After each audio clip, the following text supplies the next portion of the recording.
Bank employees federation of India అధ్యక్షులు, తెలంగాణ రాష్ట్ర అధ్యక్షులు మిత్రులు కామెంట్ సతీష్ గారు, bank employees federation of India Telangana రాష్ట్ర ప్రధాన కార్యదర్శి సీనియర్ కామ్రేడ్ పెద్దలు కామ్రేడ్ వెంకటరామయ్య గారు, అలాగే వేదిక మీద ఉన్న మిగతా వివిధ ఆర్బీఓలకు సంబంధించినటువంటి కామ్రేడ్స్, అలాగే వేదిక ముందున్నటువంటి కామ్రేడ్స్ అందరికీ కూడా గ్రామీణ బ్యాంకు ఉద్యోగుల సంఘం తెలంగాణ ఆంధ్రప్రదేశ్ రాష్ట్ర కమిటీల తరఫున శుభాకాంక్షలు, అభినందనలు తెలియజేస్తున్నాం.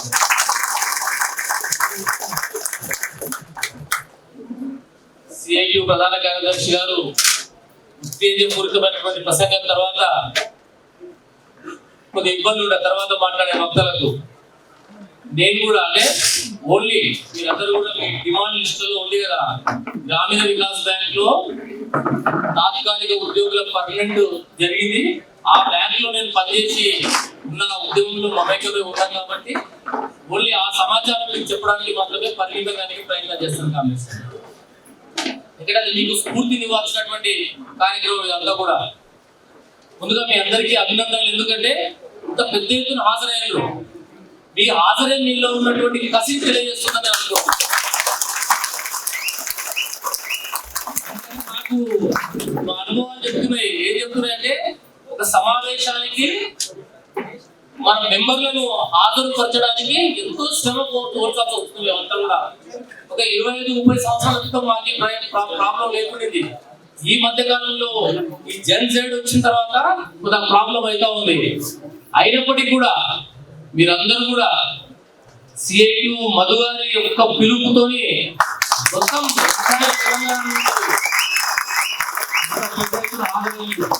తప్పనిసరిగా మీ హాజరే మీ విజయానికి పునాదని నేను భావిస్తున్నాను. కామెంట్ డిఫరెంట్ గా ఈ ఉద్యమం వీరితో ఇక్కడికి వచ్చి సప్పట్లు కొట్టి ఈలలు వేసి మళ్ళీ ఎవరింటికి వాళ్ళు పోయి ఎవరి పనిలో వాళ్ళు ఉంటే కాదు కాంగ్రెస్. ఎందుకంటే ఇది స్వయంగా, ఎందుకంటే దేశవ్యాప్తంగా గ్రామీణ బ్యాంక్ ఉద్యోగులు bank employees federation of India ఆధ్వర్యంలో కూడా అద్వితీయమైన పోరాటాలు. నేను గర్వంగా చెప్తా, గ్రామీణ బ్యాంక్ ఉద్యోగుల సంఘం నాయకుడిగా లేకుండా దాంట్లో ఒక సభ్యులుగా దేశంలో చాలా మందికి మార్గదర్శకంగా ఉండేటువంటి స్ఫూర్తిదాయకమైనటువంటి పోరాటాలని గ్రామీణ బ్యాంకు ఉద్యోగులు చేసిరు, వాళ్ళ సంఘాలు చేసినాయి, ఎన్నో ఘన విజయాలు సాధించినాయి కాంగ్రెస్.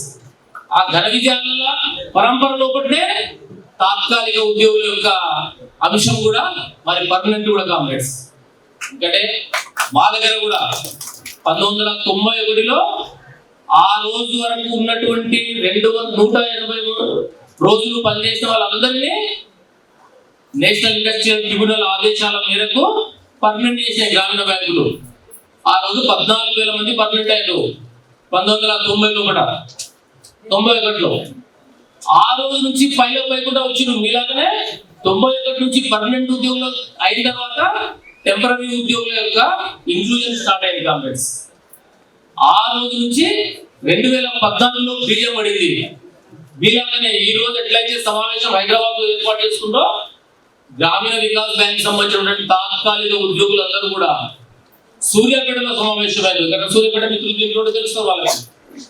సూర్యాపేటలో ప్రథమ సమావేశమై దాన్ని అంచెలంచెలుగా చాలా నిర్ణయాత్మకమైనటువంటి పోరాట దిశగా ఆ ఉద్యమాన్ని తీసుకుపోవడం జరిగింది.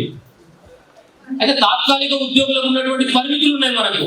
తాత్కాలిక ఉద్యోగులుగా మనకు ఉన్నటువంటి పరిమితులు ఉన్నాయి. మనం సమ్మె చేయాలన్నా ఏం చేయాలన్నా చాలా ఇబ్బందులకు ఉన్నటువంటి స్థితిలో కూడా మా దగ్గర ఉన్న తాత్కాలిక ఉద్యోగులందరూ కూడా అప్పుడు ఉమ్మడి ఆంధ్రప్రదేశ్ హైకోర్టులో కూడా కేసు వేయడం జరిగింది.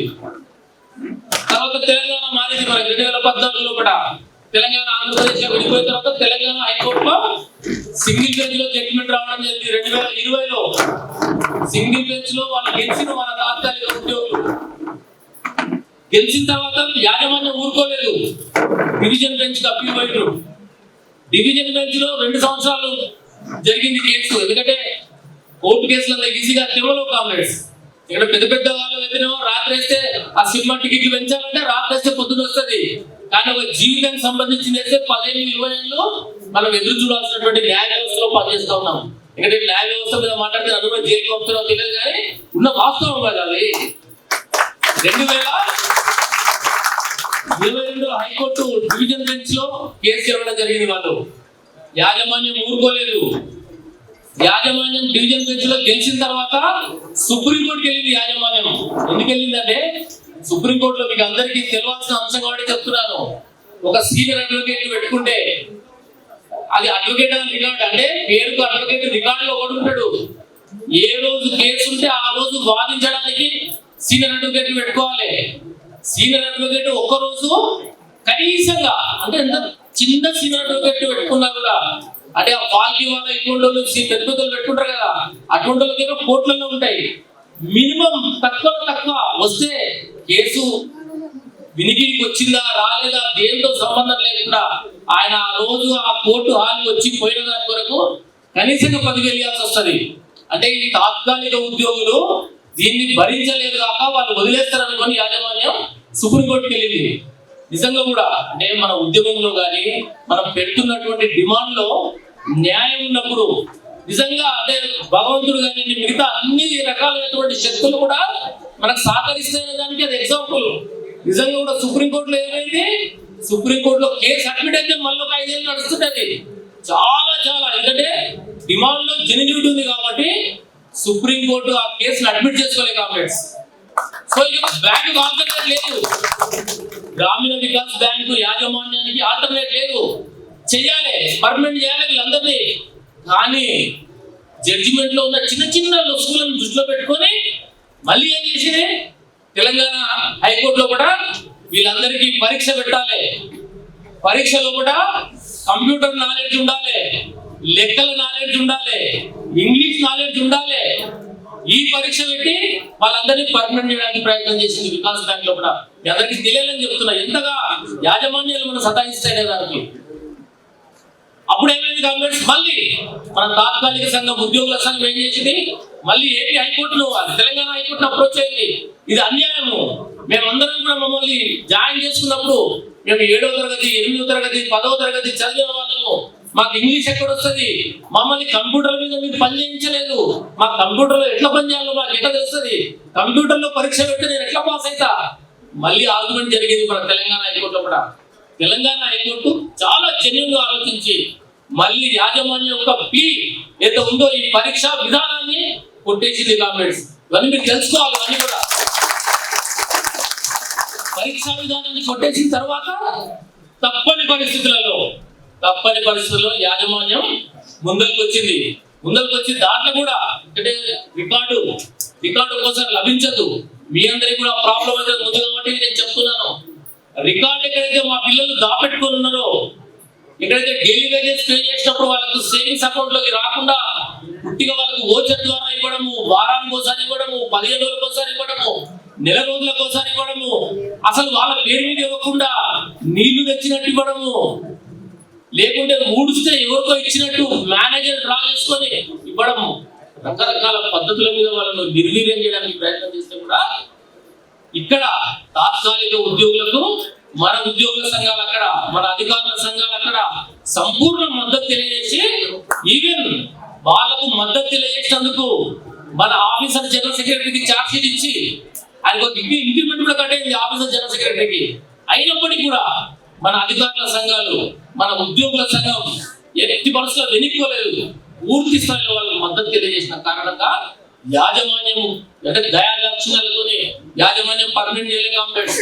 మీ విషయంలో కూడా స్టేట్ బ్యాంక్ ఆఫ్ ఇండియా ఏదో మీరు మంచిగా పనిచేస్తున్నారని చేయదు కాంప్లెక్స్.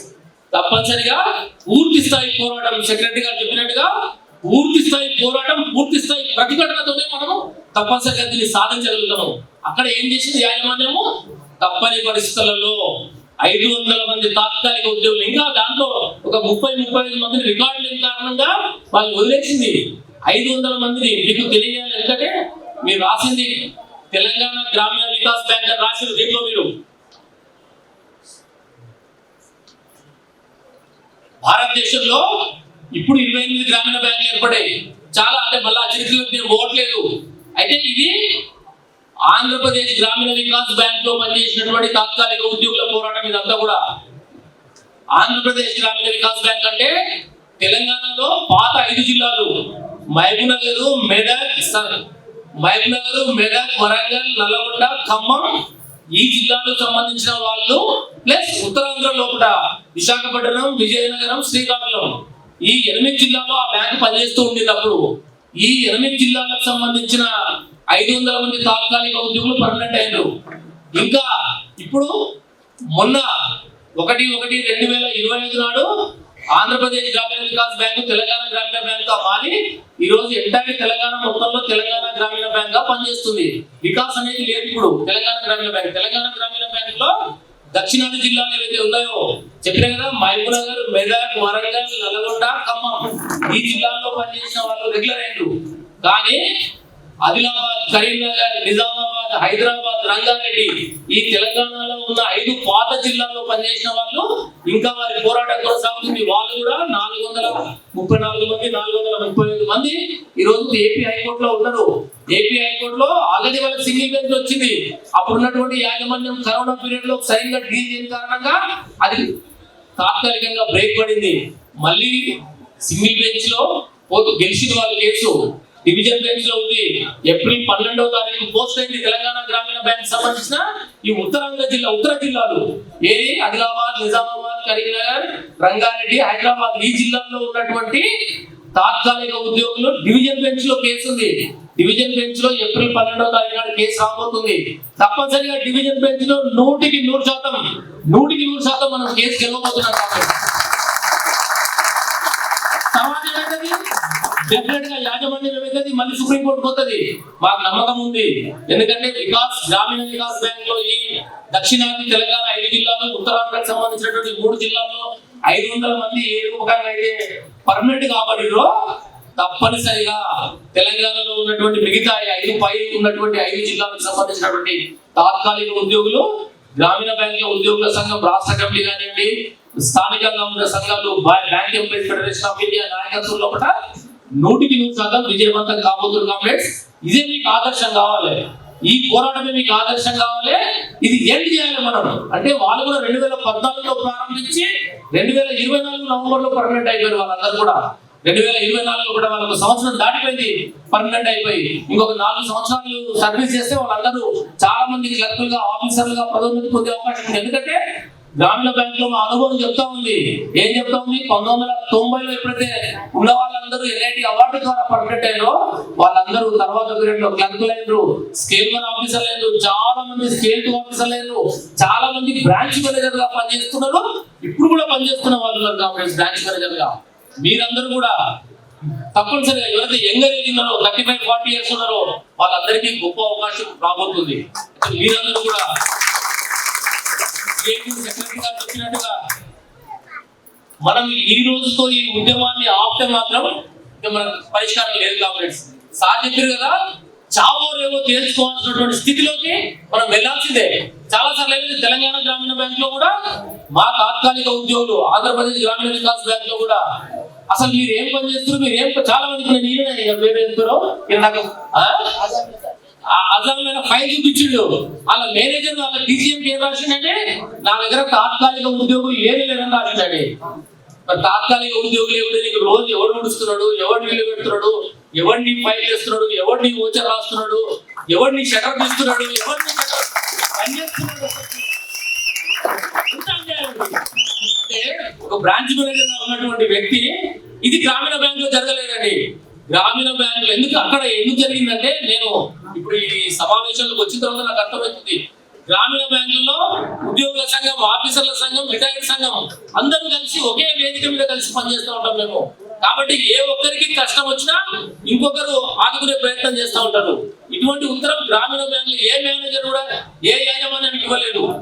వాళ్ళందరూ 6 నెలలు చూద్దాం మేము పనిచేస్తలేదు అంటారు కదా, ఎన్నిచ్చి లెటరే కొన్నిసార్లు జరిగినప్పుడు మేము పనిచేస్తలేదు అంటారు కదా అని వాళ్ళు 6 నెలలు బయట ఉన్నారు. అసలుకి బయట ఉన్నప్పుడు తాత్కాలిక ఉద్యోగులందరినీ తీసేసి ఈ ఏజెన్సీ ద్వారా కొత్త వాళ్ళని తీసుకురావడానికి ప్రయత్నం చేసినప్పుడు ప్రతిఘటించడం. మీరుగా నేను చెప్పిన కదా, మా ఆఫీసర్ జనరల్ సెక్రటరీకి ఛార్జ్ షీట్ వచ్చి ఒక ఇంక్రిమెంట్ కట్ అయిందని ఆ ప్రతిఘటనలో భాగంగా ఆయన ఛార్జ్ షీట్ ఎందుకంటే సీసీ కెమెరా చూసి నువ్వు తాత్కాలిక ఉద్యోగిని నేను తీసేసినా నీ తాత్కాలిక ఉద్యోగి నాకు సీసీ కెమెరాలో పనిచేస్తూ కనిపించిండు, ఫలానా ఆజాం గారు పనిచేస్తూ కనిపించిండ్రు, నువ్వు అనాథరైజ్డ్ పర్సన్స్ ను బ్యాంక్ లో అలో చేసినావు కాబట్టి అది ఛార్జ్ షీట్ ఇచ్చి అది ఎంక్వైరీ కండక్ట్ చేసి ఒక ఇంక్రిమెంట్ కలిగించింది కాంగ్రెస్.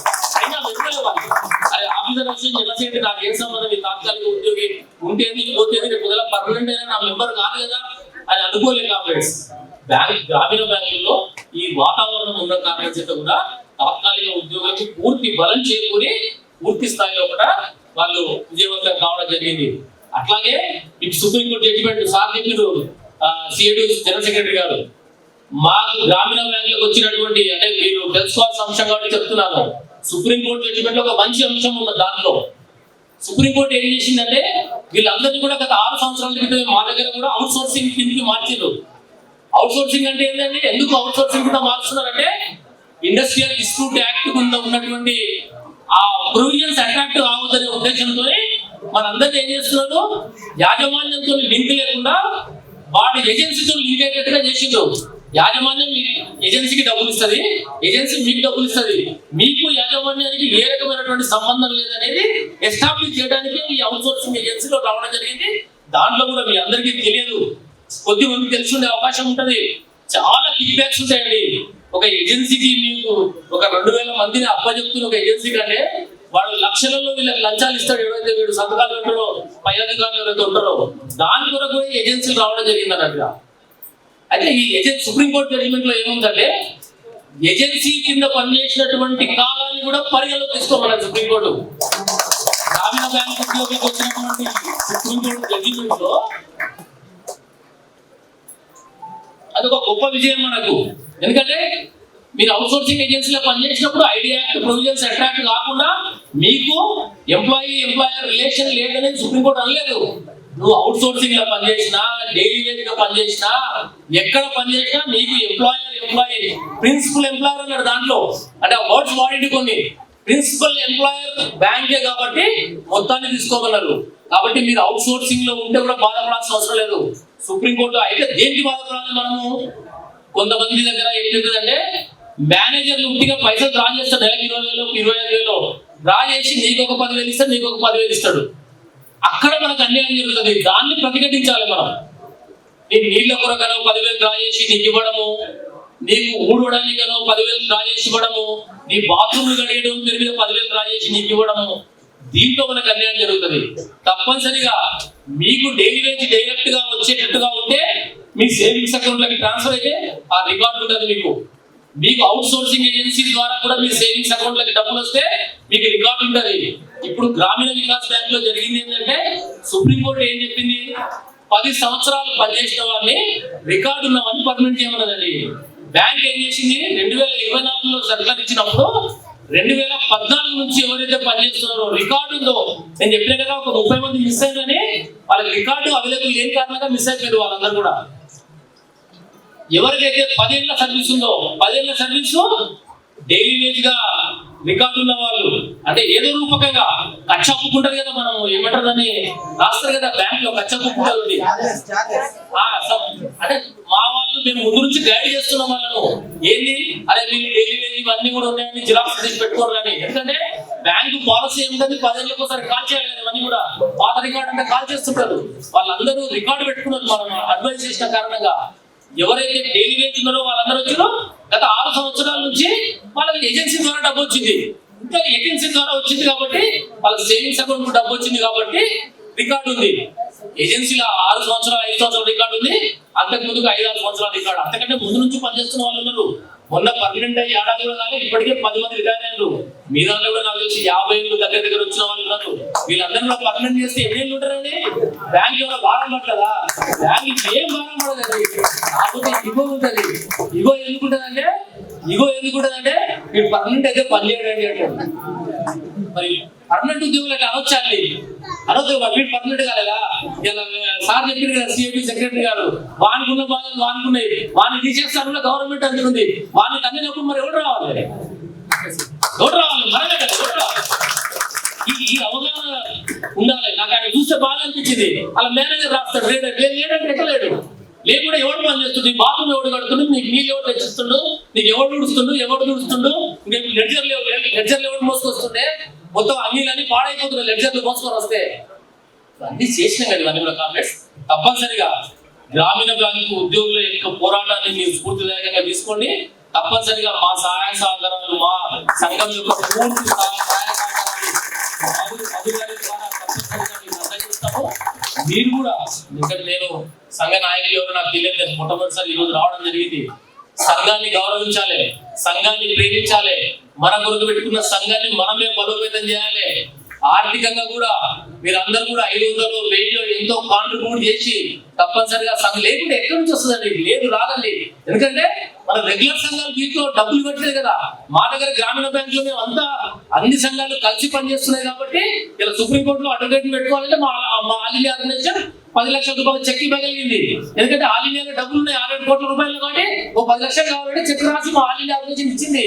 మీ దగ్గర స్టేట్ బ్యాంక్ ఆఫ్ ఇండియాలో ఆ పరిస్థితి లేదు. అయినప్పటికీ కూడా నేను కూడా మీ అందరికీ రిక్వెస్ట్ చేస్తున్నా, మీ నాయకులకు కానీ సిఐటి వారికి కానీ, మీ దగ్గర కూడా State Bank of India staff union ఉంటది, State Bank of India officers union ఉంటది. ఎందుకంటే నా అనుభవం చెప్తా, కూర్చోండి, నేను చెప్తా కూర్చోండి, కూర్చోండి. సపోర్ట్ చేయాలని మీరు అనుకుంటారు, కానీ మనం కూడా మన ప్రయత్నం చేయాలండి. మనం ఎందుకు వదిలేయాలి? మీకు అంత బలం కావాలండి. మనకు కష్టం ఉంటుందండి. నిజంగా నా ఇంట్లో నాకు కష్టం వచ్చింది అనుకోండి, మనందరికీ కూడా అనుభవం, నాకు కూడా అనుభవం. మనం కష్టం వచ్చినప్పుడు ఏం చేస్తామండి? కనిపించిన రాయికల్లో మొక్కుతాం, దేవుడా నన్ను రక్షించని. ఈ దేవుని దగ్గర మహిమ ఉందో, ఆ దేవుని దగ్గర మహిమ ఉందో, ఆ దేవుని దగ్గర మహిమ ఉందో అనుకుంటామా అనుకోమా? వెంకటేశ్వర స్వామి దగ్గర మహిమ ఉందో, లేకుంటే ఎవరు నరసింహస్వామి దగ్గర మహిమ ఉందో, లేకుంటే మన ఊర్లో ఉన్న ఆ ఎల్లమ్మ దగ్గర, పుల్లమ్మ దగ్గర, అందరి దగ్గర మహిమ అందరికీ మొక్కుతాం కష్టం తీరే వరకు. నేను మీకు అట్లా అనుకోవద్దు. మీరు తప్పనిసరిగా అన్ని సంఘాలు మేము ఉంటామండి. మీరు పిలిచినా పిలవకుండా కొన్ని సంఘాలు వెంకటరామయ్య గారు, సతీష్ గారు, మీరు పిలిచినా పిలవకుండా వస్తారండి.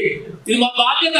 గ్రామీణ బ్యాంక్ ఉద్యోగులు మీరు పిలిచినా పిలవకుండా నన్ను మీరు పిలిచినా మీ సంఘ నాయకులు ఓన్లీ మధుగా చెప్పి సాయంత్రం నిన్న సరే ఇట్లా మీటింగ్ ఉంది రాండి అని ఇమీడియట్ గా వచ్చేస్తాం. మేము రాని వాళ్ళని కూడా దీంట్లో కలుపుకోవాలి. మీరు మీకు తెలియదు, ఎందుకంటే మనం ఎన్ని చేసినప్పటికీ కూడా మీ యాజమాన్యం, స్టేట్ బ్యాంక్ ఆఫ్ ఇండియా యాజమాన్యం దగ్గర చర్చలు జరగాలన్నా, లేకుంటే వాళ్ళ దగ్గర ఏమైనా అప్రోచ్ కావాలన్నా, ఏది కావాలన్నా కూడా మీ స్టాఫ్ యూనియన్ సహకారం మీకు కావాలి, మీ ఆఫీసర్స్ యూనియన్ సహకారం కావాలి.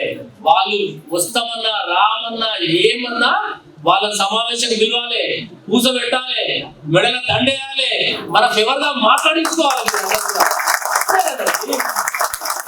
మన తెలివితేటల్లో మనం ప్రదర్శించాలి కదా. మేము ఎవరో మాకు దండ వేసినా ఏకున్నా వచ్చేటోళ్ళం ఉన్నాం. మేము దండ వేసి వాళ్ళని ముగ్గులో దింపాల్సిన సబ్జెక్ట్ మన దగ్గర ఉంది కదా. తప్పనిసరిగా, ఎందుకంటే మీకు వ్యతిరేకంగా పనిచేస్తుంది, మీకు తెలియదండి. ఇవన్నీ కూడా ఇవన్నీ మీకు పండిపోయి మాకు అందరూ తెలుస్తుంది ఏ వ్యతిరేక శక్తులు ఎక్కడ పనిచేస్తా ఉన్నాయి. అచ్చా, ఓకే, సారీ అది దీంట్లో ఓడిపోయి నేను ఎక్కువసేపు అయిపోయింది. కాబట్టి తప్పనిసరిగా లేదు, సంఘాన్ని గౌరవించాలి, సంఘాన్ని ప్రేమించాలి, సంఘాన్ని బలోపేతం చేయాలి. మనం సపోర్ట్ చేసే వాళ్ళందరినీ కూడా సపోర్ట్ చేయించుకోవాలి. మీరు తప్పనిసరిగా మీరందరూ సార్ చెప్పారు కదా, 100% అండి.